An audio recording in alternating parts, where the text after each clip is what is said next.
Bird! Get him! Yeah! Ron Babe was right.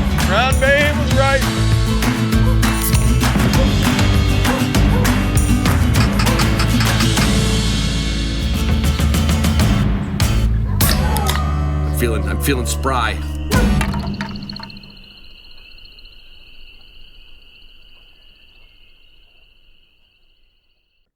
Hey, everybody, you know who it is. You know what podcast it is. I'm with a bunch of, I don't know what I want to call them, associates.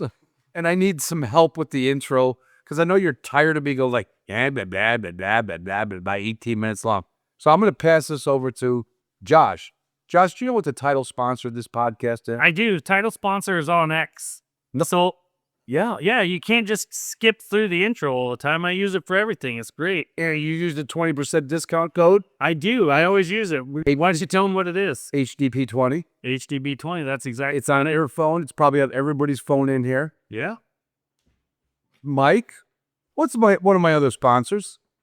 Gunner Kennels. Same thing I use to transport both my dogs from North Carolina to here. And their food. I saw a white Gunner kennel, a white food crate, and a white food bowl. Yep. You are their target audience. But are you unhappy with any of it? Hell no. Nope. Chris? Oh, Yeah. all right. What do you got on your wrist? Instinct. Garmin. What do you got on your dog's necks? T25s. How long have you used them? Year and a half, 2 years. I still like, well, I was sick. My whole friggin' time. 550 plus. Any problems with them? Zero. I love the 550 plus. It's like, I'm sorry, Simple.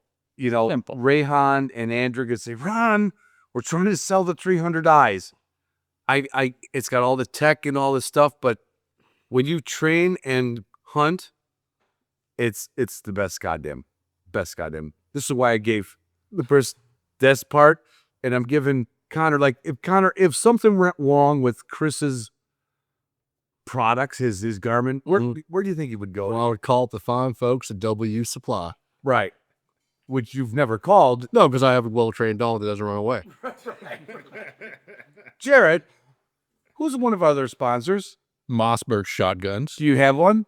Lucas was just telling me that he got his nephew's a 20 gauge youth model, and I'm thinking that could be an option for my girls. You got some young I girls? got 2 girls that are getting into it right now. I happen to know a guy, and my nickname's Ronnie Freeshed. Why don't you tell them that discount code? Well, we have to do that off mic, Oh, okay. but that's okay. That's okay. And yeah, I shot the SA-20 on the ducks. I love that SA-20. Now, Lucas, you've been living here a long time. Yep. When you were a kid, you bought pigs from a market where you were old enough, not even old enough to have a driver's license. Now that you're a mature person, Yeah. what kind of shotgun shells you choose?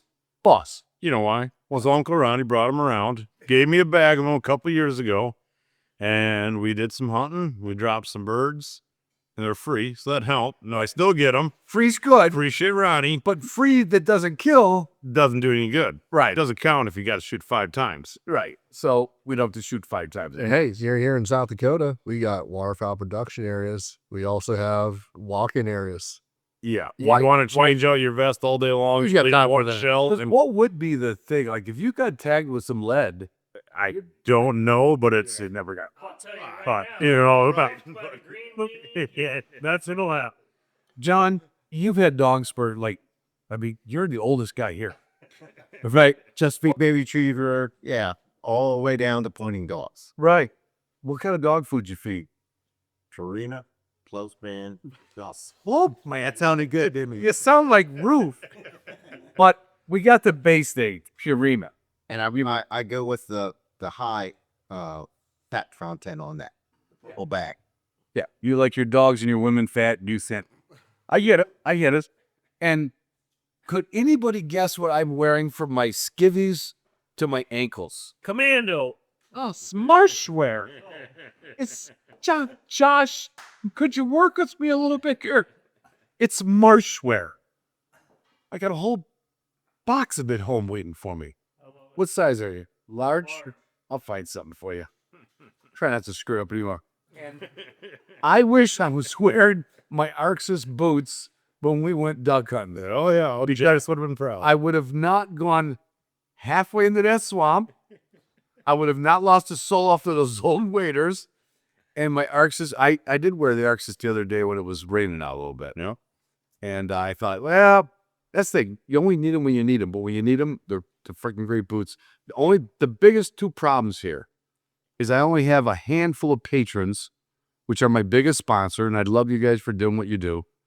You support the podcast, by buying me a drink, in some cases too, every month.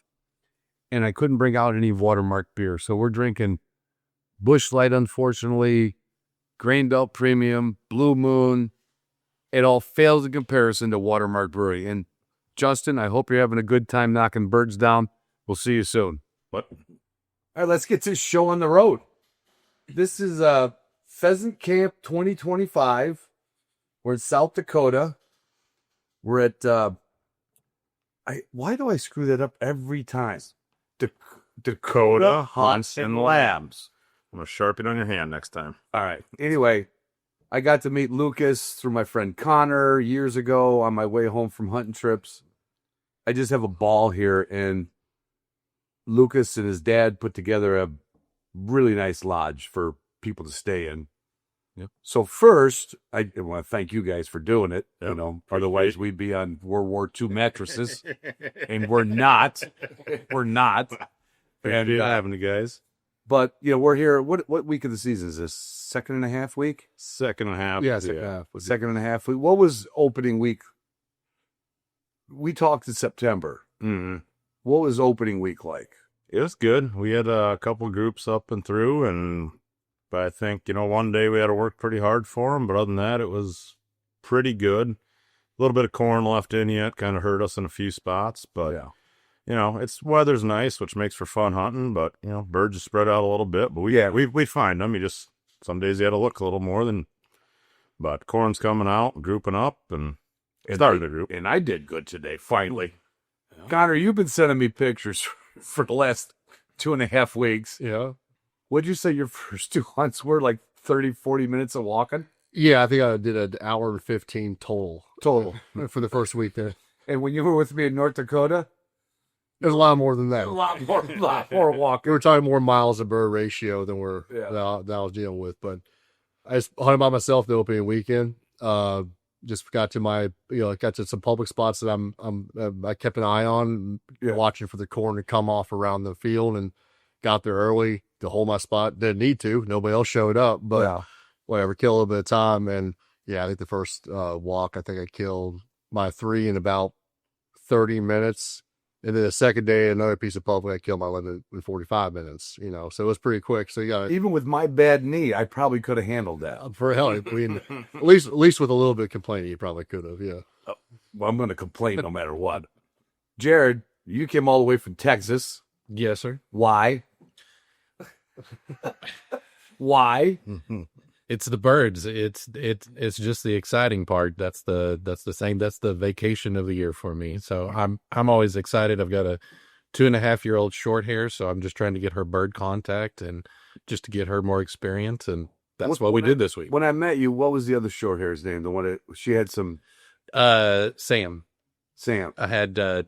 I guess he's about 4 now. But he's got some kind of like epilepsy? He didn't say that, but it's got some... He's got some unidentified health issue that he pretty much shuts down after about 15 minutes on there. So But he didn't when I met you. Yeah, he did. It kind of developed in there. We're not real sure. I didn't know that. And my buddy Mike's here from another way. How far away? You had to get the Traveling Gavel Award. Yeah, North Carolina. Central North Carolina. It's about 22 hours. And how many years have you been coming here now? This will be year 3. 3? Yep.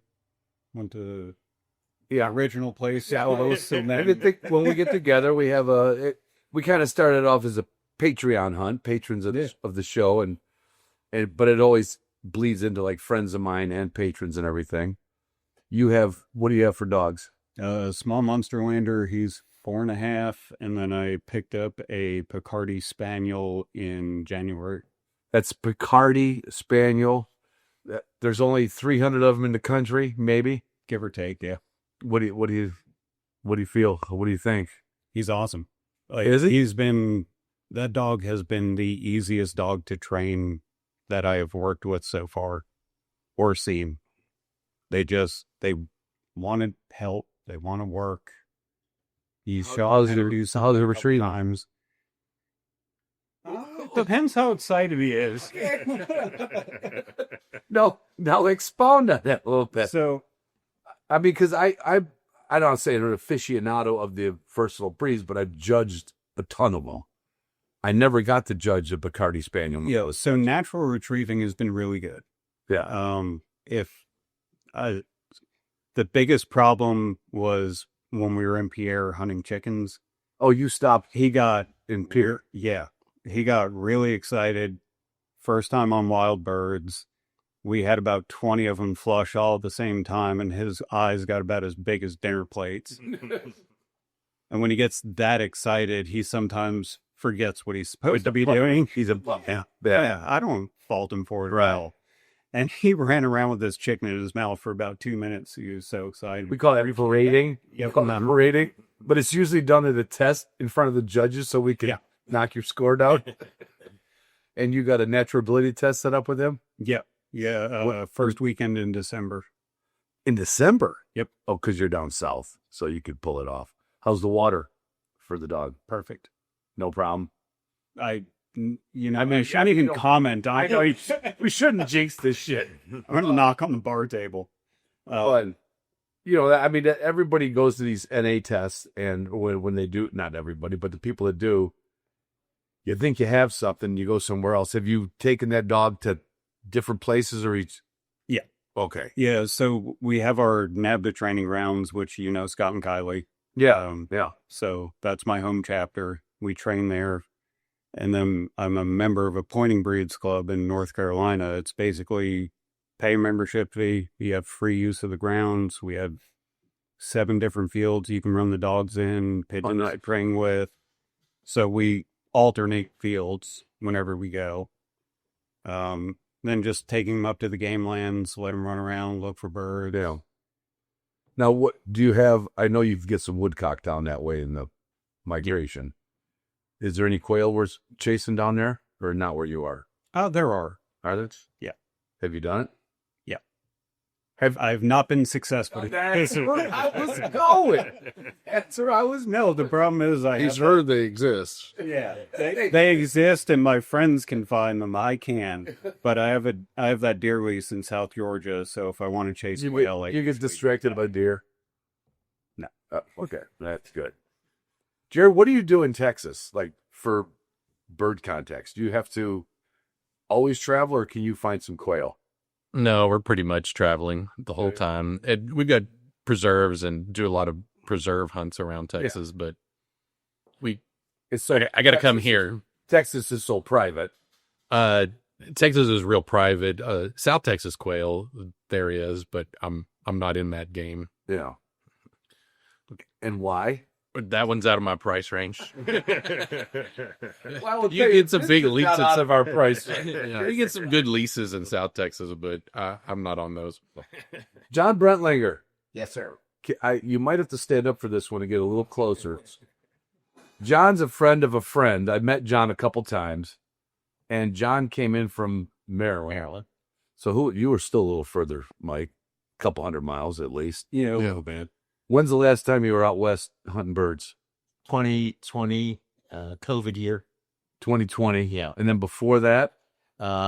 Kansas in the early 2000s, and then North Dakota in the late 80s and early 90s. Oh, late 80s. Yeah. Was that you and Schiff's? No, buddy of mine. Chip wouldn't go that far, huh? He was IGA. Buddy of mine was an IGA butcher in Valley City, North Dakota, his father. Yeah. And we went back and stayed with his mother and hunted North Dakota for pheasants and sharptails. And You guys get good partridges. did good. Pretty good. And it hooked me. Right. It hooked me. I was I had to get a bird on. And now you had a dog, but you have a pointer, a retired pointer. You didn't bring him out. I'm the old guy here. My dog would have been the oldest dog here. No question. Well, the round dog Ron's just as old. As of today, Well, by I the was way. gonna say, wait a happy birthday, Ron. How old? I mean, we kind of skip over that. So. And my birthday. I'm 68 years old today. John, you're 70 on the nose. Mm-hmm. Oh, so Yeah. Tough sledding ahead. and he can walk farther than Ron can. Yeah. With Ron's knee. What'd you think of it? Awesome. I have to say this. This is the best lodge I've ever seen. Yeah. And I've been in some lodges on the Eastern Shore of Maryland that are historic, good waterfowl lodges. This is phenomenal. It kind of went over the top a little bit here. Well, we Dakota Hudson Lab, it kind of went a little. we don't half-ass a lot. There's nothing half-assed. You're in gonna this whole place. ass it if you're gonna do it. I would tell people, come here in the spring, just on your way across the country and spend a day and shit. Absolutely. Yeah. I mean, everything is, and I don't mean just brand new. It's like thought out. You guys. Been on a few hunting trips myself. My dad's pretty creative and handy, so we did it, and with a few things in mind. Have you been in some crack houses on the road? Well, kind of. We call them shacks, but hunting shacks where, the new bird cleaning room shed is about the square footage of the house. Me and Connor stay in North Dakota. We love it. It's a great hunting shack, but it's a hunting shack. Yeah. It's an old farm. It gets a little tight in the morning when everyone's getting ready and gearing up, but One bathroom, about a 40-gallon water tank to try to take showers. So, it gets 40 liter. 40.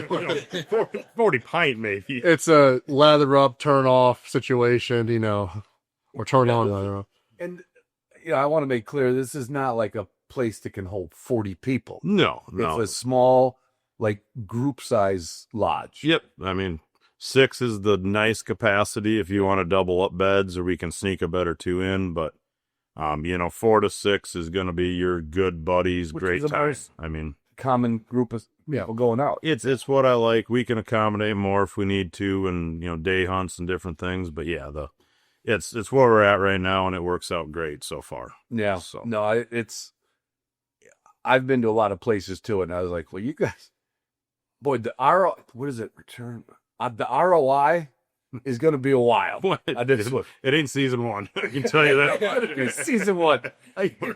The countertop in the kitchen is granite. Yeah. And it's what is it, like 6 by 12? 5 by 10. 5 by 10? Yeah. I mean, there's no place, and it's made for people my age. There's chairs everywhere. Seriously, yeah. There's a fire pit with 4 chairs. There's a dog kennel with about 12 chairs. There's 8 chairs on this side of the building.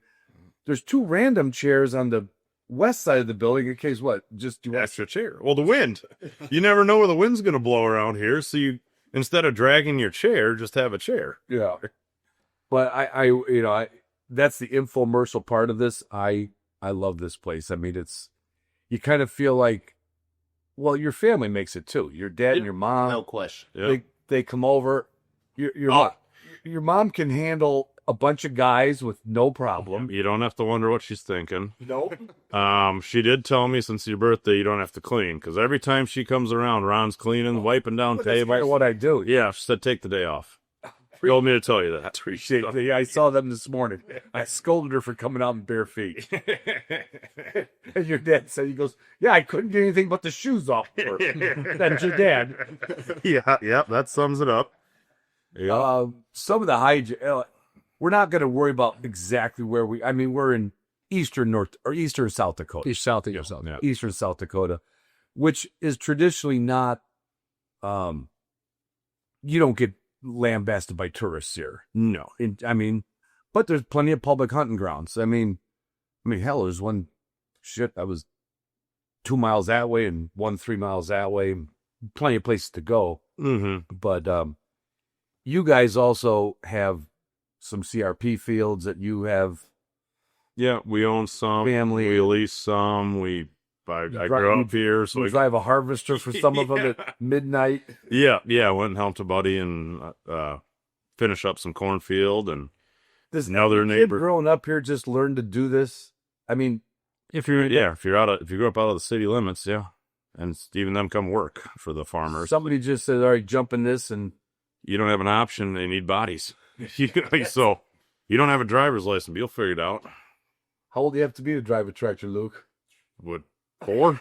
I mean, It's more like how long are your legs? Yeah. More like, can you see over the windshield? yeah. Well, now auto steer, you just got to hit a button. You.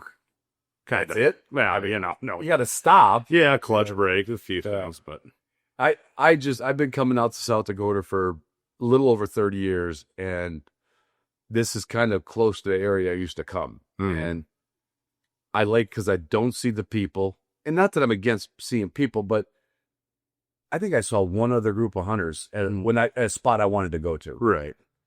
And it's just, I think it's kind of overlooked, because everyone wants to go to the places you hear, Aberdeen and Winter and everything. Yeah, there's birds there too, but there's 18 times the people. Yeah, bird per hunter ratio changes. Yeah. And it matters or don't matter. It depends what you're doing. But Yeah. When Walter, so a friend of ours, Connie, who we hunted with in North Dakota, Shout out to Connie. she had reached out a week or two ago saying that she had a friend of hers from the Nevada world that was to be passing through. Yeah. And he just wanted to talk on the phone to see about, he never hunted here before. So He came from South Georgia. South Georgia. Yeah. So he never hunted here before. He just wanted to know, am I in the general right direction, where I'm going, type of public land, rules of the road, things that you just wouldn't know necessarily coming here, like the different types of public prep, walk, path, whatever. Yeah. So I talked to him on the phone for probably a good hour while I was driving out west for work. And I had some guys stopping by. I wasn't sure who was going to be staying in my house, but turns out I didn't have anybody. So I said, well, I've come to the state 18 years ago, and a lot of people helped me out along the way. So I said, I don't know this guy, but you're welcome to come stay in my house. Where you all going to do a guided thing for a little while. Then it's going to be DIY moving forward. Yep. You're right. Come on. He's got 4 dogs with him. So no storage there. 5. 5. Well, it's on 5 dogs. So he said 4. 4 and a cocker. There we go.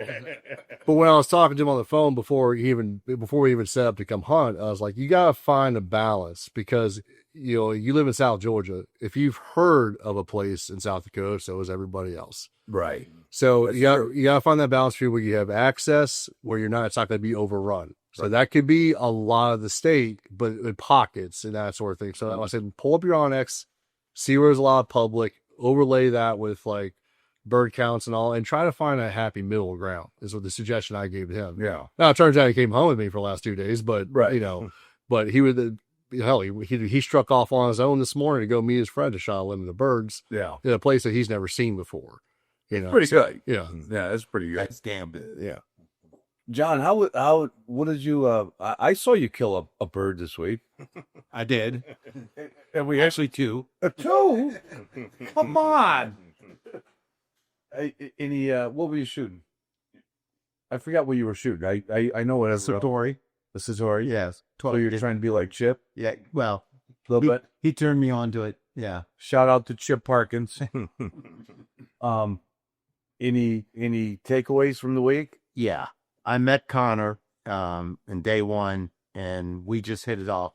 Him being Oh, your East Coast tidal pool blue crab. being from Virginia. I was born in Washington, D.C., but my parents lived in Virginia, and so I'm a Virginian from birth and heart. Yeah. But he kind of took me under his wing, and he showed me some phenomenal walk-in and crep open to the public places that are incredible to hunt. Just incredible to hunt. Because I'm self-deprecating. My knees so screwed up I can barely walk. You're in better shape than I am with your knees are working. Did you ever get like in some of that cover? Did you ever get could you always see each other? Or, For the most part. Yeah, I had every you know now what I'm and getting then. at? Sometimes you get into some spot and you're like, where's the guy I came with? You finally break out and you go, why is he over there? Or why am I over here? You're not sure what happened. Somebody screwed up. Well, you I start- mean, there was one place yesterday that was a bit jungle-ish, that I would call that it got a little. Got so much rain. Yeah, it got a lot of rain. It wasn't that way last couple of years. Yeah. It was like, what was it? It was just like a lot of like wild sunflower and just various weed plants and all. And I got a couple looks as we started walking towards it. Panicky looks. They all worked out. We killed birds. Jared was one of them. I was going to say, I think everyone killed a bird in that spot. Yeah, exactly. So There you go. I said, I guess I can lead a horse to water, man. So Jared, we heard something yesterday I'd like you to share with everybody. It's one of your standout days. Yesterday was fantastic. Okay. I had a blast yesterday. Is you? I had moments of panic. Another moment of panic. Moments of euphoria, and then more panic. But either way, it's a great trip. It was a good time. What did you do with your truck? I heard a little piece of it. We were going over to public, and everybody pulls off to the side, and I was the last truck in line. Right. And so I just pulled off to the side, didn't see anything bad. I want to stop. Are you just putting like 2 wheels in the grass and leaving 2? yeah, pretty much. Like I guess we were turning around, I think. Well, at that point, we were turning around and trying to enter in from a different angle, but everybody just pulled, all 4 wheels off to the side. Yeah. But I was driving, and then the front right wheel just dropped, and I just dropped right into a culvert. It just unmarked, couldn't see it, nothing. And it just, unmarked culverts. Who would have thought? We were talking as it happened because I was pulled beside him and said, "Yeah, we're gonna go down here. We're gonna pull off his side." And nope. And he's got a big F-250, and the back left tires elevated above the ground. So at that point, you could have changed or rotated the back left tire. I could have rotated the tires completely off the ground. I was in That's never happened to me. No. But luckily, happened to you yesterday. That's like 24 hours. Yeah. Still getting a little panic right now. But Connor had a toe strap. So you always got a toe strap with for these sort of occasions, and red. Yeah, that's something like Connor and Lucas. Like you guys, I've been with you for probably 4 years. 5 years, 4 years. And when first time I followed you guys across a cornfield with my truck, I'm like, are we really just driving across a cornfield? And now I have a little confidence driving across the cornfield. Shortest distance. Is that Stucky? Yeah. Oh, good. We got some company coming in here. Oh, he's coming in hot. Is the dog on his taco cup? Now I believe the guy was driving one time when we were on the tailgate. Yeah, Stucky. I heard it was Stucky, you guys, last year. And he put his wire hair up on the top of his tonneau cover. Not like a ranch dog running around out west. Yeah, it's like a blue heart healer. Like a healer, yeah. Right. It's not a blue healer. It's not. It's a Wire hair. Which I guess the wire is like, well, at least I'm not. Well, yeah, so we got the truck unstuck. So yes, got my truck fell in a hole. We ended up getting out, so no visible damage. Doesn't seem to. Except the frame is twisted, but that's okay. Well, yeah, It probably got driven into a hole. Didn't just fall, I bet.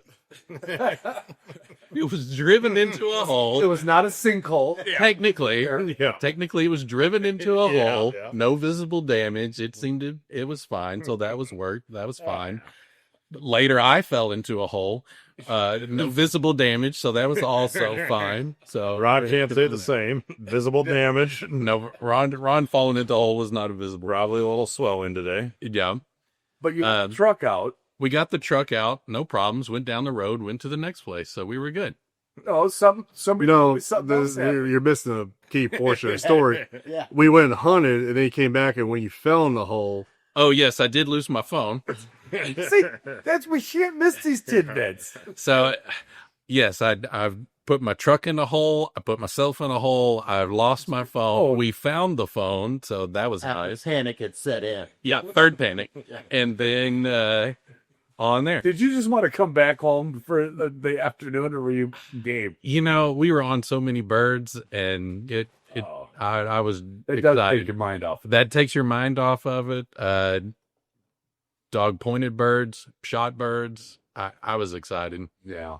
Found my phone, so I was fine. It's like bonus. Oh man, that was the that the AirTag thing or the? No, that was the Apple Watch. The Apple Watch found It wasn't a Garmin Instinct watch. No, it was not a Garmin Instinct. gun because they don't do that. I don't think they'll find my phone, so I got lucky. I'll have to have two, I guess, on there, so I can find my dog. Got into barbed wire this morning and had to go to the vet. She is a trash dog. She will, if it's got your scent on it, it's made out of any kind of fight. If it's a fork, she won't grab it. If it's plastic, foam, koozie, towel, paper towel, she grabs it. And my friend Heather came over with Trent, and she stuck her, like everybody does in South Dakota. It's amazing how similar Michigan is to South Dakota. Her phone was put into her koozie before she had a drink. Yeah. And she put that on the countertop. They went and helped me put a pool cover on my pool. Walked back, and Heather goes, I put my phone right here. And Trent, as every husband would do, is like, no, you didn't. She goes, don't tell me I did. I came in the door, Ron said I need help, and my phone's right there. I'm like, uh-oh, Eddie's out. And I'm like, Heather, I got a feeling your phone's somewhere on my property. It's fenced in, but... And if it wasn't for that Apple Watch thing... Yeah. So Trent's looking for it on his phone. iPhone can look for an iPhone. And all of a sudden, we're walking to the back where the dog's fenced-in area is, and her watch acknowledges her phone. God, that's handy. It worked yesterday. Now, would you have found it without that, do you think? Nope. Not a chance. Not a chance. How pinpointy is it? Well, you had to make an alarm. Like you can make it play an alarm. So Yeah. You push whatever button and play a sound, and then it was going bing bing, and that's when it dawned on us. It's probably where you fell in the hole. It was where I fell in the hole. So. Did you hear what I did the night before I had guys coming for opener? No. So we were out here cleaning up. Bought the pig. No. Okay, give me a minute on that. I like that story. That you do. And that wasn't even that embarrassing of me. Oh, we were cleaning up the bird shed, construction mess. That's all been a real tight window. And we got that burn bill out there, and it was dark, so I had my flashlight on. I set the phone on the edge of it, and I get the fire going. Then I shut the door, go back to cleaning up. Big incinerator. Yep.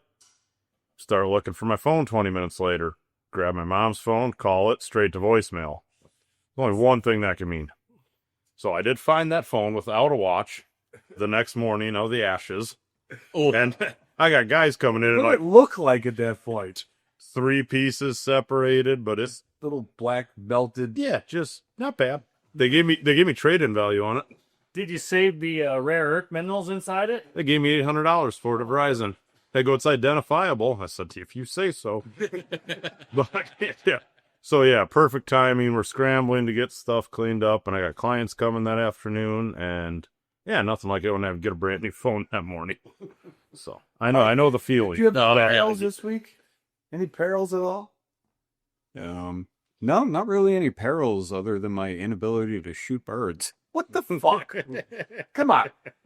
We walked that one place, and I said, okay, I actually, without getting too specific, I essentially said, there's one good spot to be here. Right. And I put a rock in one hand and did, the little switchy roof here. I said, okay. Oh, like left to right? Yeah, I said, Mike, which one? He picked the right one, so I'm going to put you in the right spot. And he was in the right spot. What happened? Wait. Right spot, wrong guy. I missed 3 roosters. Oh. Was it 2? I think it was 2. I missed 2 roosters and killed one, but it was in an inaccessible location. We tried. Yeah, we tried to get in. I hate that kind of pressure too, though, because you're like, oh, you missed the first one, and you're like, what did I do wrong? What did I do wrong? Did I look at the barrel? Did I look at the bird? Did I not look at the bird? Well, no matter what I do, is like whenever I try to, because like I said, to clarify, Lucas runs a fully guided operation here. Right. Y'all were doing like a half and half situation. Right. So Yeah. DIY back half. And I had some days off work, so I was showing these guys around. And whenever I try to do as best as I can to put people where I think the birds are going to be, I'm always going to be wrong. And no matter what I do, it's like, oh yeah, I shot on mine, nobody else got any. So like this way, at least I can't be blamed. But I try my best, and so there is a bit of chance here. Yeah. But we had a guy out years ago, Jerry Bazell. He kind of shot like you and Lucas. The gun just comes up like in a millisecond. Mm-hmm. But Jerry carried the gun like a suitcase. He had a limp. Catch that swing right, man. But it must be just like, it would just come up. It would be his forearm. And one of my friends, Bob Johnson, said, Jerry, you think we could shoot? He goes, okay. But if it gets past 30 yards, I'm shooting. Because I've hunted with you and Lucas enough. Pheasants are not, they're so big, but I think more people miss pheasants than they miss anything else. I think the excitement, the flush gets them. I remember looking at the tails when I came out here. You see this tail bending in the wind. If I'm looking at that bird's tail, how could I possibly be pointing in the right spot? Yeah. You could be 2.5 feet away from the body or the head. Yeah. I mean, a 22-inch tail feather. Right. And do you think that threw you a little bit? I honestly have no idea what it was. I got in my own head after I missed the one. The other part of it is in all my years of coming here, we still hadn't gotten blitz of public Coming land in South pheasant. Dakota. Yeah. We still hadn't gotten blitz of public land pheasant. Yeah. So I think I got in my own head with that. Like this. Yeah. And the puppy, we're out. We did 30 miles in Pierre trying to. Hold on a second. We got to get this stage. I was gonna let it go. Correction. It's Pier. I'm not from here. I know, but that's how we know. You'll slide into a bar or a cafe and sound a lot better if you say I just came from Pierre. Is that Pierre? Yep. Probably supposed to be, but we're a little redneck, so we're not French. I was hunting the grasslands. Okay, there you go. To avoid saying it. And that's a vast area. Took Blitz out the first morning because he's the older dog.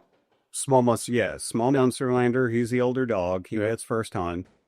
Didn't find any birds. Thankfully, my buddy from North Carolina shared some pins with me. Took the puppy out. 30 minutes into the walk. 20 chickens, shoot one.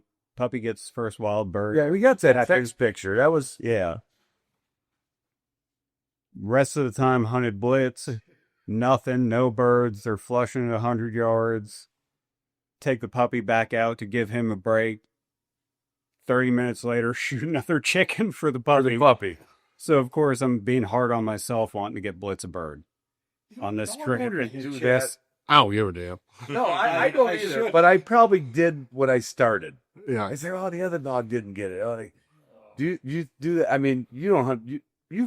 You only bring one dog, Jared, usually, right? I've only brought one dog. I've got a 4-month-old puppy, so I'm about to be a 2-dog again. Oh, so we'll see. I don't think I'm going to go that route. Don't you guys have heard that though, right? People are like, well, I got to get this dog out. This dog hasn't been out. It's like, I wouldn't worry about any of that, Ron, because June still loves me, and I miss birds all the time. Josh, we're joined by Josh Stuckey here, rodeo king of the county. It's a small county. Well, of the group for sure. Small rodeo. Yeah. Yeah, your dog hates you. I see them shoot. He can't shoot. And not well. Well, that's being generous. Never claimed to be a good shot. Yes, you did. Back in the day with my old 870, I never missed. True, but I do. Listen, I'm a salesman, so like 80% of what I say is a lie. 1% is true. You just got to figure out what's true and what's not. So what's your shooting percentage on birds? About 80-20? Yeah. Well, no. And that's 20% lie. Or no, 80% lie. Better. I'm gonna say 70-30. You know, I shot a limited does this year once. Well, shazam! How many shells you go through? Ron. Enough to get a limit. That's right. Semantics. How many boxes, Josh? Well, I mean, it was tell me 3. 3. Okay. See, all I'm gonna say is Noah went through 100. Your son. Yes, 100 shells, and we had to go borrow some to get his thing. To get his limit. Yeah. I only brought 3 boxes. First time I dove hunted in Virginia, I brought 3 boxes out, and I had probably, after 2 full boxes of shells and a little bit of the 3rd box, I had like 10 doves. I'm like, God, I'm not this bad of a shot. But then it was like less birds, less chaos. People left the field. And then it was, even if it was a passing bird, not a landing bird, I could get the last 3 to 5 birds in 5 to 8 shells, but in the beginning it was mayhem. It's just shoot. Well, Mike come up out of that spot. I said, like a pitcher. I said, you change in your pocket, put in another pocket, change your gun or something. He did that, and that worked. He's not changed his gun. To be fair, I changed my gun. What were you shooting? Originally, I was shooting a Beretta over under 20 gauge. I switched to my CZ side by side. You shot that better? Yeah, we get 2 triggers on that one. Yeah, and sometimes you call them bulk. Sometimes you use But you really kill the bird. If there's lead in the air, there's hope. If there's more lead, there's more hope. That's right. John, what were you shooting? There's a torque. Yeah. I mean, did you grab some of the Boss ammo, or did you just have a bunch of old stuff from the 70s? No. Paper cartridges. Current day stuff. Did you? Yeah. What were you shooting? Prairie Storm. Prairie Storm. Oh, God, edit this. Where's the edit button? Sorry. Just putty. I do have Boss 3-inch for my armor. Good job. Jesus, say that. Correct answer when they ask you what ammo you're shooting is supposed to be whatever's in Lucas's truck door. That's right. Or what boxes you see around here. I filled my pockets. I'll be leaving some Boss here. We'll use it here. Chris Swanson, Cosmo? did you hunt today or did you work? I was working all day. God, we're just blue collar folks, Ron. We got to work during the week. Why? Well, I'm not sure. I mean, Connor's off. He's always hunting. Lucas is always off hunting. This counts as work this week. Well, semi-work. This is a little laid back. I gotta say one other thing. I want to come back here in the springtime just for I'm gonna call it a dog trading weekend, so my wife thinks it's like work. And Lucas got together. You went somewhere where you could shoot night sporting clays. Yep, up in Minnesota, about a 3-hour drive. And right off the bat, you order fluorescent, and blue light. Yep, Looks like a squad car pulled up with a. Yeah, bunch of black lights, and you got not necessarily not like treated clays. They already glow like our orange stuff last night. It just pops in black light. So it's not fully set up. We demoed it, and that's pretty was fun. a lot more difficult than difficult. Even somebody named Connor goes like, "All right, I figured it out. I got it figured out." every 2 shots. Everyone was like, "Yep, got it. Yep, missed it. No, I got this figured out. I got this figured out." Is this a road you really want to go down? Yeah. Hold on. All I'm saying is, I mean, let's think about Josh shooting at him. oh, don't worry about that. I'll break all of them when they hit the ground. You like running them over with a tractor? Yeah, but I do have to say, I just came across the thing in my phone calendar the other day that I had to send to Connor, and it was the day that Noah shot a limited grouse and Connor didn't. So don't let him. Don't let him get so cocky. Well, listen, I mean, I can lead a horse to water. Sometimes they drink, And that was the day that he decided to shoot. Imagine when you were hunting with my son. Oh, you He was Chiamento. Oh, is this content? Oh, look at this. Oh my God, look at this. We just got. Josh hasn't been our week, but he gets we one, just I got guess. Richardson 112 truckers with Dakota Hunting Labs and the Hunting Dog Podcast on it. Holy wazoo! We'll take a group picture of that. Yeah, That's awesome. Thanks, Lucas. Thanks, buddy. Thanks, Lucas. Dude.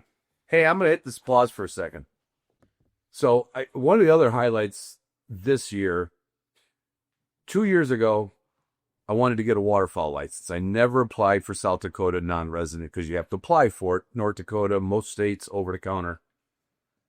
Last year, I missed it because it closed on the 8th. I applied on the 8th, and the lady at the State Department said, well, it closes at 8 a.m. I'm like, okay, well, I'm out. Connor calls me up, texts me or something, says, hey, don't forget, waterfowl closes in a week or two. And I finally got it, and I was all excited about getting them. Because every time I'm here, there's ducks coming out of somewhere, a ditch or a pond or a... They're all over the cooter pond right now on Glen. Coots or ducks? Are we going back to... Oh, shit, the thing's going. Never mind. Oh, yeah. I put a sneak on a spot I found, and it turned out to be, because I waited for the wind to come out of the north, so I would think they would have been against the north bank, and it turned out to be about 25 coots that went out there. I'm like, I don't make a coot. But anyway, I was all excited. I said, I got a waterfowl license. So I'm asking Lucas and Connor, like, hey, if there's any ponds, it works out, it works out. If not, not. I didn't know that from my trip to North Dakota when my knee just is like completely, before I come here next year, I'll have a new knee. So We hope. but it's worse than it ever. Like last year, I just didn't want to walk. I can't. Now I can't. So now I regret the fact that I didn't push myself last year. Anyway, so you found somebody's property that had like how many mallards on it? Like about 800, 600 to 800 for sure. And we scouted it one night. We watched it for almost a week. Oh, you did? Me and Trey did, yep. Yeah. And they were being dumb. It was warm weather, early season, like mallards. They wanted to go to a cornfield. We found them the first night, got the permission locked up. They never went back to that spot. They got up, they buzzed different cornfields and never really landed. Because we wanted to field So bucks. are they usually more patternable than that? It's just because It's awfully early yet, regardless, for this part of South Dakota. Mhm. I mean, we'd be in North Dakota now, so 400 miles north, and it's still warm up there. Like people are struggling. They just didn't need to eat. Like, when we drove out there at night to look at them before we hunted, they go out and fly around, and you kept on asking, are they going to go down? I'm like, no, they're just going to do this for next hour. massive flocks of 80, 90, 100 birds. Yeah. Low, and then they don't quite touch down, go right back up in there. And then they're gone again. Yeah. So, but you would, if it worked out, we would have field hunted it. Yeah, absolutely. I don't like putting waders on. We found out you shouldn't put waders on. You also need new waders or boots at least. Lucas, you got to tell them the story about the first time we ever duck hunted together. I mentioned that. I had to pull out waders with a 10-foot log for leverage. I had to walk it out in my socks the rest of the way.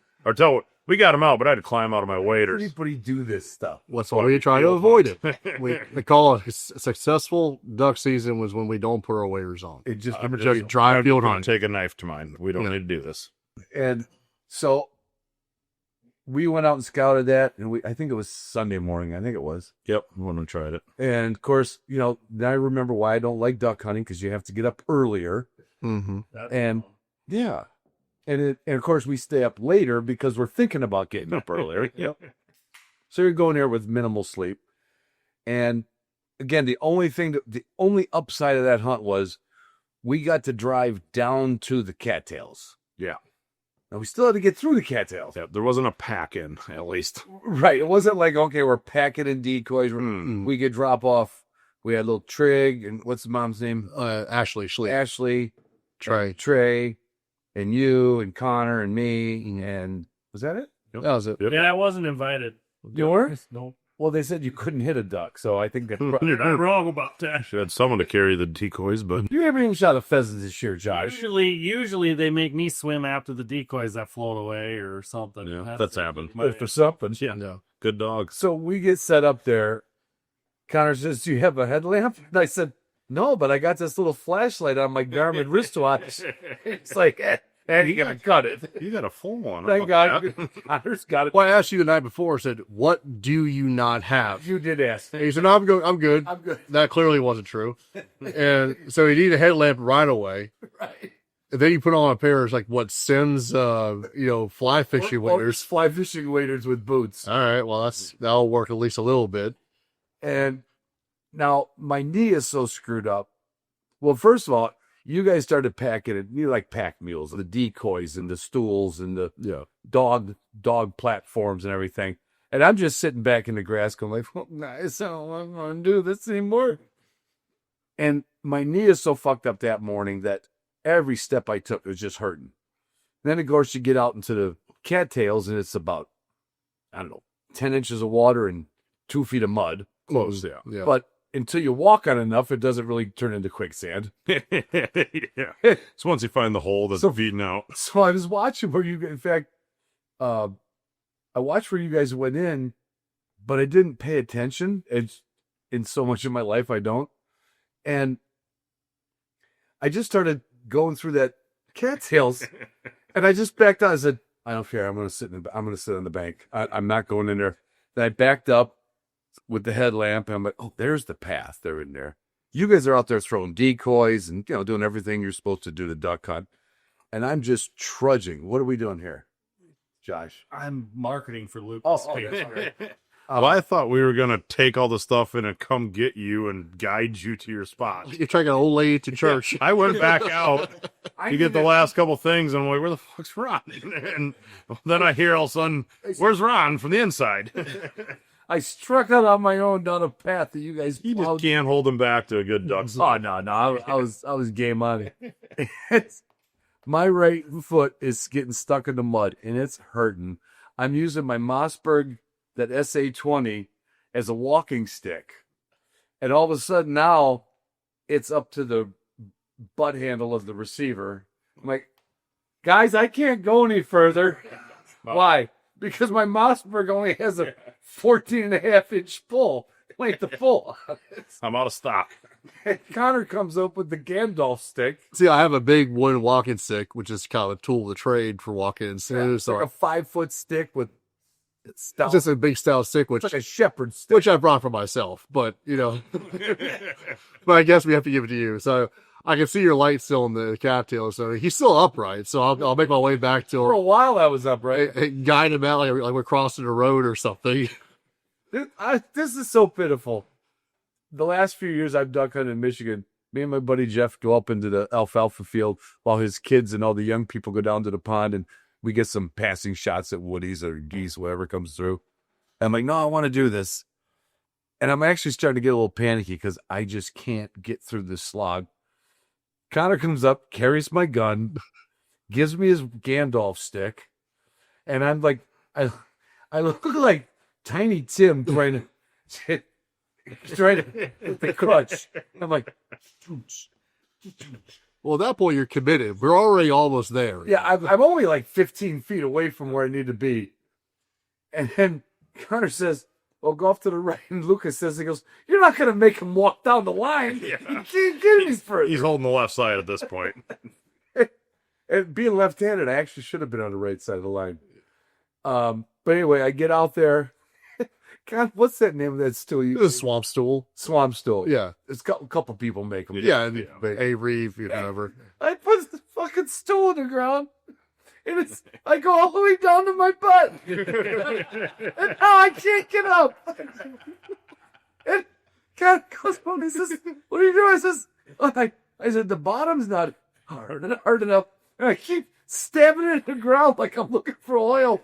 And it just keeps going.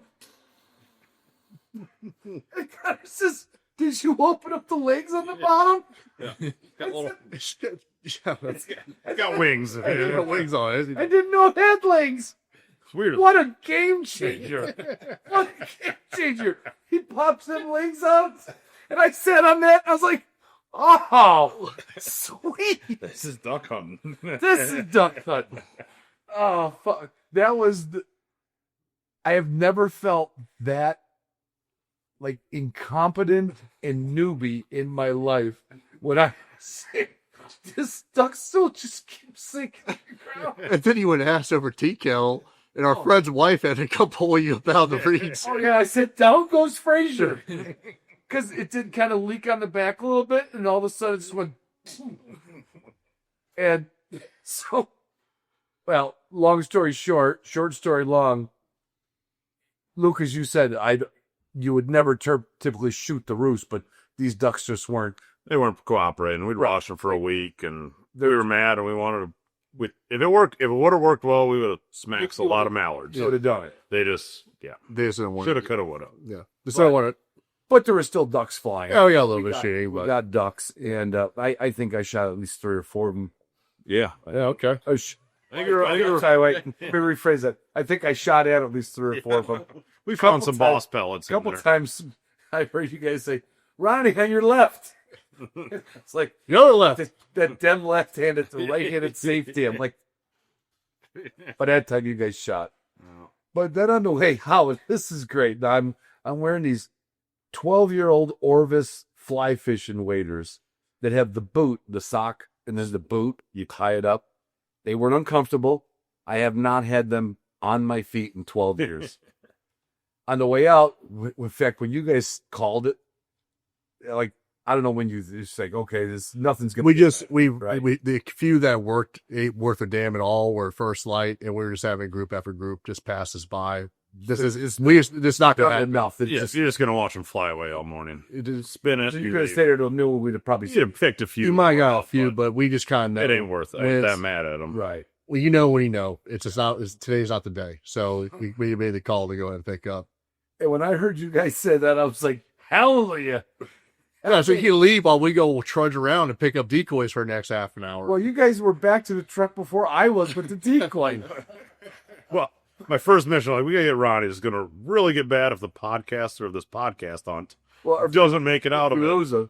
Yeah. And so I got the Gandalf stick, and of course I'm struggling, and Lucas is carrying my gun. Yeah, cross country skier with a shotgun in one hand and it was like another for the Mossberg at that point. So Lucas grabs it, and he's about 10 yards in front of me, and he looks into like the muck in the water. It's all daylight now. It's like 10 in the morning or 9 in the morning. And he goes, "Can't believe this. Look at this. Somebody's lost a sole of their boot." And I'm thinking 20 years ago. it's just like the bottom of a boot. And like he's like, "I wonder if there's a body down here." And so he guides me out. I'm following Lucas. I said, "All right." I said, "Does Connie need the stick?" He said, "No, I'm not. You just hang on to the stick the way out." I finally get up onto dry ground, and I'm walking, and all of a sudden I got a worse limp than I had walking in. It was the whole 1.5-inch sole bottom off of that orifice fishing shoe that he found on the way out. But I'm walking the grass going like, "Oh, this limp is getting fucking worse." And I finally, I sit in the grass and my feet are up. I'm like, "There's no sole."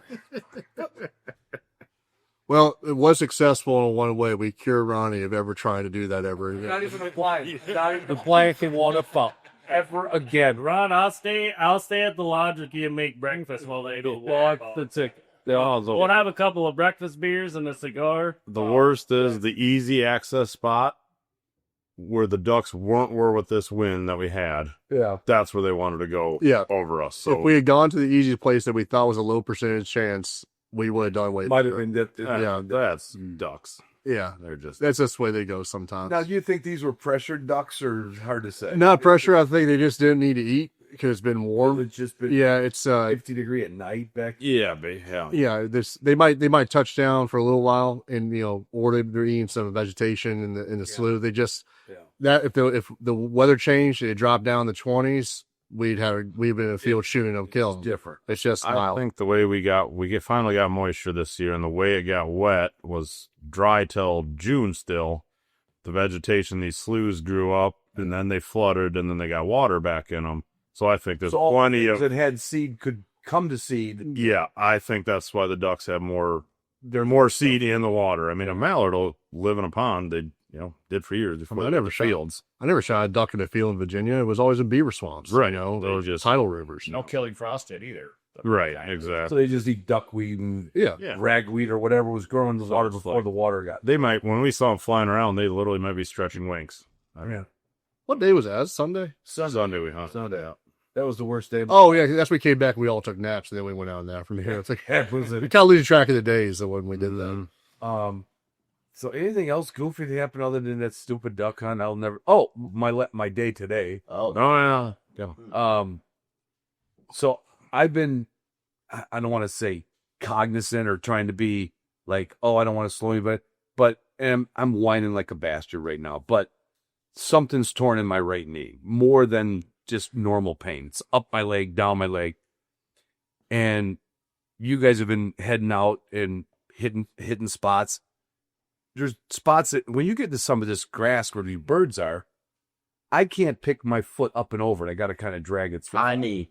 Yeah, I can't do a high knee. You don't have a low knee. I don't even think I have a knee, man. But so I've been just going off on myself, trying to find something with decent grass or some of the state lands. Is it a mode? Like they almost have like a mode, not a mode path, but like an edge to it. Kind of break it up a little bit. Into the cover and So I've just been breaking out on my own lately. But everybody's been getting birds. I mean, we've been cleaning birds every night. And this is my birthday today. And I went out this morning behind a lodge here, and Edie got into a bird. Vivi recovered the bird. Thank God for Vivi. And then I'm like, well, she's already got she doesn't listen. She's marginal. Problem is she doesn't listen. And I knew a girl like that once. I married my first one like that too. Yeah. Like that. And, so back at the back end of this property meets up to the cows. Yep.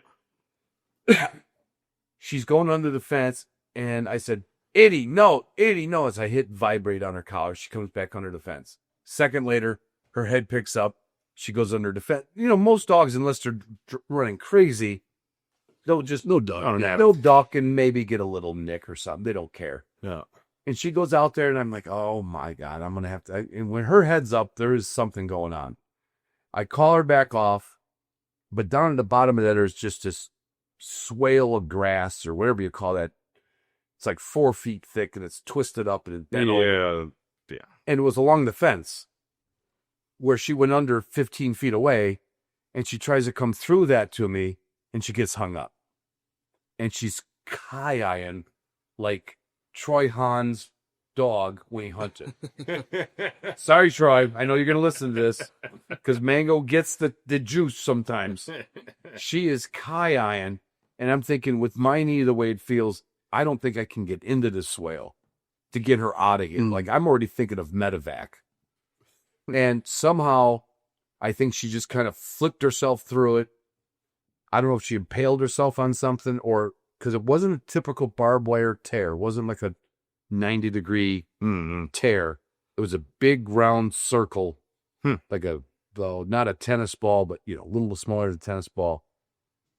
And she's ki-eyeing, and then she gets through the grass, and she gets up, her tail's tucked. I'm like, shit. Call you guys. Where to go to the vet. They have to put her down for a little. Put her off. Holy shit, they put her down? Well, we brought her back. I was doing CPR. Come on, Edie. I say call medevac. You mean us? Use their Garmin inReach. You guys are playing medevac.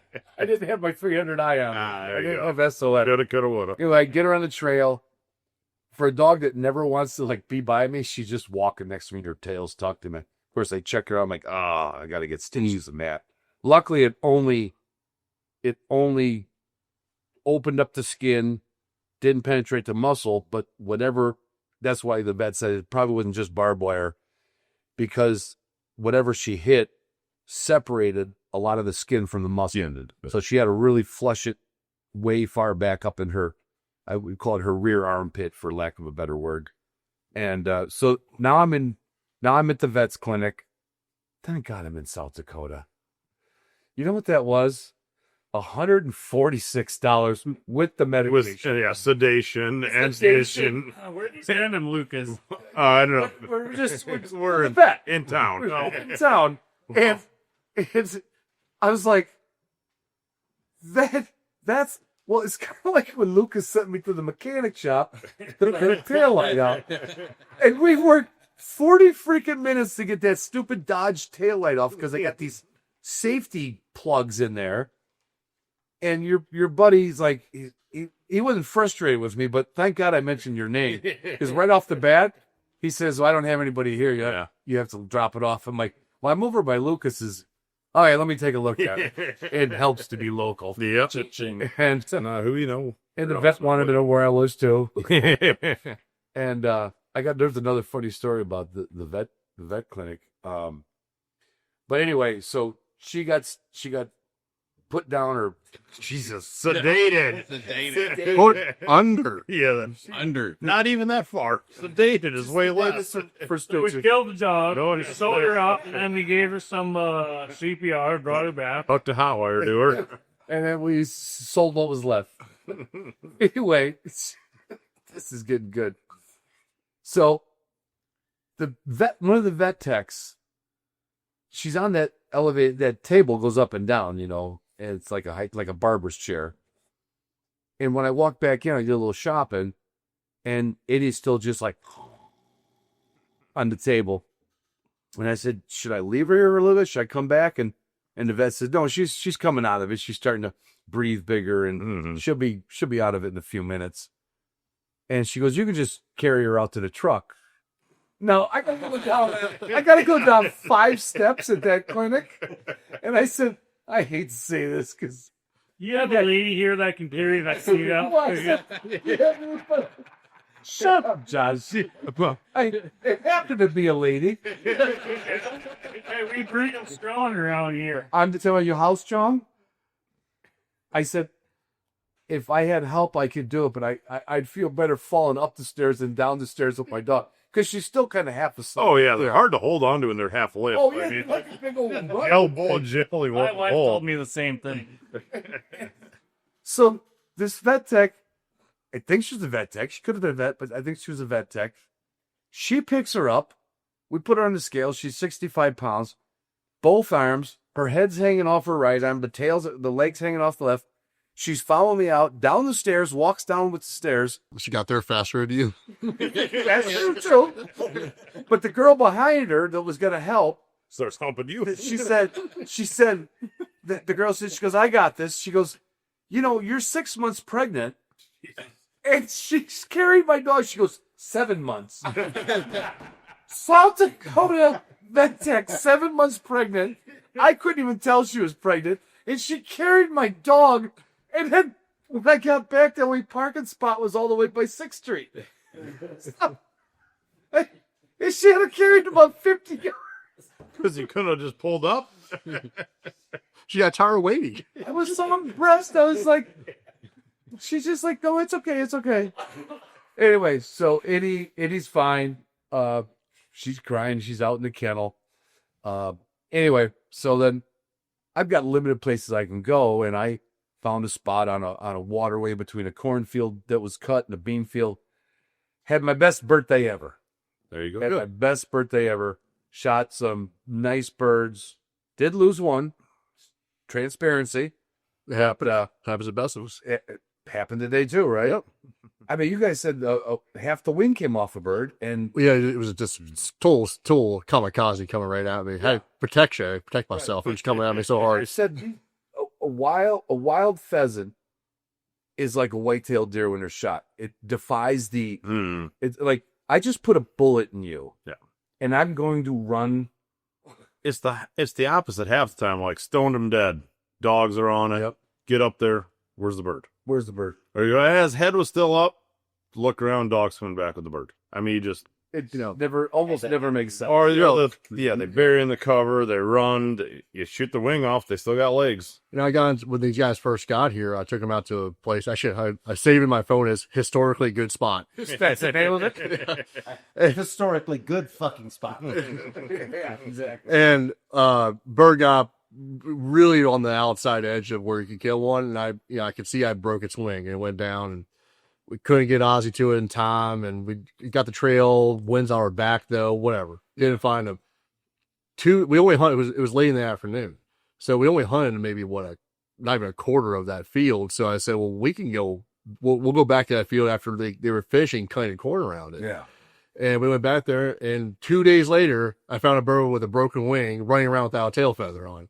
I mean, I've got. Sure you did. Sure you did. Well, there was guys there. Yeah, I had the witnesses. Well, you got to hit them to cripple them. Josh has never broken the wing of a bird. That would involve actually hitting it, yeah.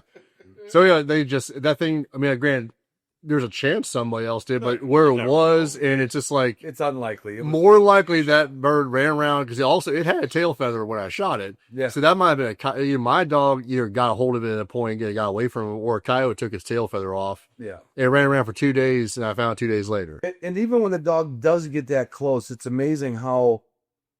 And this to me, it doesn't happen in sharptail country. It doesn't happen in the woodcock woods. This grass is so laid over and so tunneled. Yeah. You know your dog, like sometimes you see it charging at it, Yeah. and then you still lose the bird. And Like it's cripple or not, it's sometimes you're like, it unbalances the nose Yep. for their escape desire or whatever that And instinct is. that bird, there was actually 3 or 4 roosters all in the same exact spot, and they got up, and I killed 2. The one that I thought for sure I wasn't going to find, we found. And the one that I thought we were going to find, we didn't, which we did later on. But, just their ability to just escape and double back on you, or if you're walking with the wind. So now obviously you avoid that, but everything's a square out here. You got to walk with the wind eventually. And the bird's running downwind from you. So your dogs pick up the scent, and they're coming back up the trail where the bird's already been. And that just goes over and over and over again. And then eventually they veer off them or they don't. Yeah. Pheasants are either intelligent or wacko. I don't know. Or is it both? Well, yeah. They're the dumb. It's like turkeys. They're dumb as shit.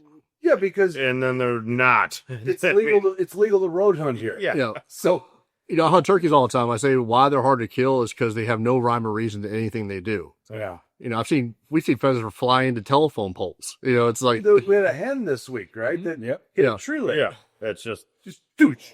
Lucas is the best turkey hunter I think I've ever met. How's that? Well, I'll tell you. because I'm good at it. Because I'm You can good. tell it if it's a short one. It's a long one. no, we'll hear it. Because I'm good at it. That's why. It's mounted. He's mounted right. Well, yeah, actually, that one might be. Yeah, that's him. Anyway, yeah, been fun though. Yeah, I mean, pheasant hunting, that's why when I started coming here a little over 30 years ago, but I everywhere I go, it's for camaraderie. Yeah. I mean, everyone will say it's for the dogs. Yeah, it's right up there at the same level. But at the end of the day, the dogs are fed, and we just do this over and over and over again. I do got to jump back a step. When we was talking about combine and fields and combines out, we were hunting this piece behind Dad's, and you were blocking this one, and you picked up a nice shot. So I'm going to give Uncle Ronnie this one. That shot. The old boss 60-yard with 25-mile-an-hour wind was booking, but and he was dead when we found him. Yep, he was there and where he said he was, and dead. Two things I didn't. I even marked it. Well, it was a cut cornfield. But we're taking this little 5-acre piece across with the walkers, and we're kind of getting the end. I think we picked up a bird or two, and the neighbor across the cornfield, across the gravel road in the next cornfield, those last 8-12 rows of corn are getting finished with the combine. Yeah. Kind of see that. Well, I'll stand here and see if he burns out any birds, because they usually. So that usually does. Yeah, the pheasants usually stay in the corn as long as they can. Sure shit. This we're watching them finish, and there's a bird. Starts flying our way, gets a little closer. That's a rooster. Gets a little closer. I think Jared was taking a picture or something because kind of stared at it for a while. Picture. I'm not sure. It was like 40 yards away. But anyway, Looking good. It was nice. That's a nice little mental picture out there. a mental picture. Did you have the cut and shoulders here? I can't forget. And anyway, so he lands in like short grass, maybe mowed grass, and like that's not where the CRP ends and Dad's tree belt and all stuff. Right. That bird made us look like a complete fool for like 4 minutes. We're running around. We got dogs. We're like, he was just here, he's here, and he finally flushes on the edge. I don't know, Mike. Someone shot. Mike shot that one. Mike. That's the one I have in the freezer. So he said, no better flusher. Tail? Yeah. No better flusher than a John Deere combine. I mean, that's. And there's Springer nothing lab, doesn't matter. And there's no better, there's nothing more South Dakota about birds coming out off the header of a combine. We kind of did it last night, and we don't know if the guy was trying to hurt us or help us. No, they were trying combining, but yeah, you guys. we had a little incident. Pushed to from a field to where you knew the guy was finishing up the field. Yeah, I mean, we had a little excitement and a little too much excitement, and we could have kind of had our finisher limit there, and trying to figure out if they got their bird before because we split up, but it was all good, all fun. I had to learn about a lot of new dogs here. I mean, for Cardi somethings and Muscalainer somethings, and When I got labs. I got Springers. You never heard of them, huh? So you got dogs stop and point. That's weird. Some do, sometimes. I've said this before, and we'll probably wrap it up with this. From hunting with, and I'm not just saying this. Years ago, I shot plenty of pheasants with my pointing dogs, but this was 30 years ago. There was way more pheasants. Yeah, I mean, there was just way. So there's always a bird that tries to do the turnaround or the duck in. In fact, Tagus today, the two of the birds I got were pointed by him. So in fact, the last one, Vivi ran through with her little bell on her collar. But, you know, if the wind doesn't blow something up in her nose, and he came in from the south, and I even said, I know you don't know okay. Like, I'll teach a dog to walk up and tap him okay. But I'm on the other side of this little ditch from him, and he's not budging, and that rooster blew up right in my face. Yep. There was a point to that. What the hell was it? Oh, pointer. I mean, Jared's young dog, locked down. Oh, pointing dog. Yeah, multiple. And I run labs. I very much enjoy. I enjoyed watching these other dogs a lot because that was really cool. I like seeing it. It's fun. It's like when you're with a flushing dog, you kind of have to be, and I think that's why you guys are, I don't want to say so, I don't want to make your heads full, but you guys shoot fast because you walk like it could happen at any second. Like, Yeah, the whole time you're walking, we get used to our training birds and our NAVDA tests, and with our pointing dogs, we're like, oh, the dog will go on point, and we'll just sashay up I there. can read a book on the way. Right. Yeah. Or even the wild birds that hold. I mean, Blitz pointed a ton of headies, and I could just walk up there and just Yeah, but that's pick them up. That's why John drew the short straw because he didn't have a dog with him. So I was like, all right, John, you're paired up with me for like 5 days here. It's when he's moving, I'm moving. It's like we got to pick up the pace a little bit. I'll tell you the truth, John. Connor said you kept up with him better than the two younger guys. Makes me feel good. But he just started watching me. Like I was telling you early on, like, Right. hey, we got to get going, because I mean I have a lot of control over Ozzy, but he sometimes it's make or break. We got to go. You want him on a bird, and the bird ain't gonna stop. He's not. He said if the bird doesn't If it's cooperate, moving, it's moving. if you could, like, let's say if you could, like, 100% say you could stop Ozzy on like a toot, right? Yeah. The bird's still moving. You're gonna have to move forward again. Sure. Yeah. Mm-hmm. So it's almost like you just hope there's a speed that's workable with the bird that's workable. It's kind of like where you have to use a bathroom really bad. That kind of run. When you're not full out The more sprint. you get, the more you have to go. But we had that one spot yesterday where mine was on point, where we got in a lot of good cover, and then but she was on point, and then I think it was Spur jumped in and got in there, flushed up. I shot, killed rooster, and you were like, "Man, I'm sorry you messed that up." I'm like, "No, that was the whole point. That was diagonal. Didn't mess anything." I just don't. I don't know how. Everyday struggle of hunting a pointing dog with flushing. Oh yeah, Because some guys, like you said before, have a command of some sort where they can go be tap the dog or whatever. I didn't know if she had that, so. And that's not. I mean, there's a lot of outfit. The pointer flush and working together. Close. yeah. It is a good combination because we're talking about these wild roosters. Pointing dog goes on point. The bird knows there's something there. Mm-hmm. Some of them will take the, like, okay, I'm not moving. It's worked for me for the last, 8 months of my life. Yeah. I was born in May. And then other ones learn to run. No. But if a pointing dog's pointing and the bird runs another 30 yards, it's just like start, restart, start. And Vivi came in on a point on Tagus today. She didn't actually know that he was on point. Yeah. Now some flushing dogs will learn that if they hunt a lot together. She just happened to be, bouncing through the grass, and that made that bird be like, I'm not moving anymore, and what the hell's coming? And just blew straight out. Yeah. Once I have a Spur came in behind, we were walking around what I would again call a jungle-ish area. Yeah. And there was, 3 or 4 roosters right there packed in, and just a lot of sends. My young dog was just hopping about, and it all worked out for the best. If you don't have that flusher in there, sometimes you resort to walking, stomping grass, kicking. That's what. And sometimes you walk away, leaving it with no bird, and you're like, you guarantee you there's a bird in there. Oh, yeah. That dog knew what it was doing. Right. And some of that dogs there's dogs that'll point a lot of things, but there's sometimes you're like, no, there's a bird. Yeah. Walter said that. He guides down and cover here too, That's a lot of it with the point. Yeah, that's what it is. It's so laid over and so thick. They got tunnels. I mean, they got a whole different world underneath that heavy stuff. Right. There's they're living in the Matrix. Yeah. And we're just up here in the ether. Walter mentioned that down where he guides in South Georgia on a plantation is that he actually started using his cocker to go and work at heel and flush. Right. A safety thing.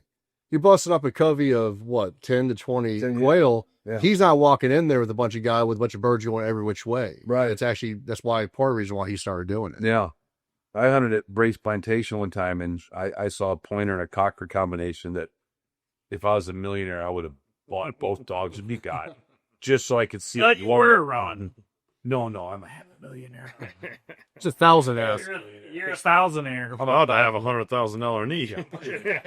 I can't wait for Medicare to pay for this one. I'm going to walk you guys into the ground. Yeah, we'll get you a nice one. You say our names. Us taxpayers yet. Well, anyway, we're going to just keep having a couple drinks and chit-chatting, but Lucas, I want to thank you for this place. Connor, all your help. Yep, no problem. You guys for coming out from the podcast. Thank you very much. Always fun. Appreciate it. It was a lot of fun. And, Awesome. And I've always said there's something, I'll screw this up at the end, but it's like, for me, it's about the dogs and people I've known, the dogs and people that have passed, and the dogs and people that I've yet to meet. I think you hit that right, actually. Cheers. I'll drink to that, boy. Cheers, everybody. Happy birthday, Ron. Cheers. Happy birthday.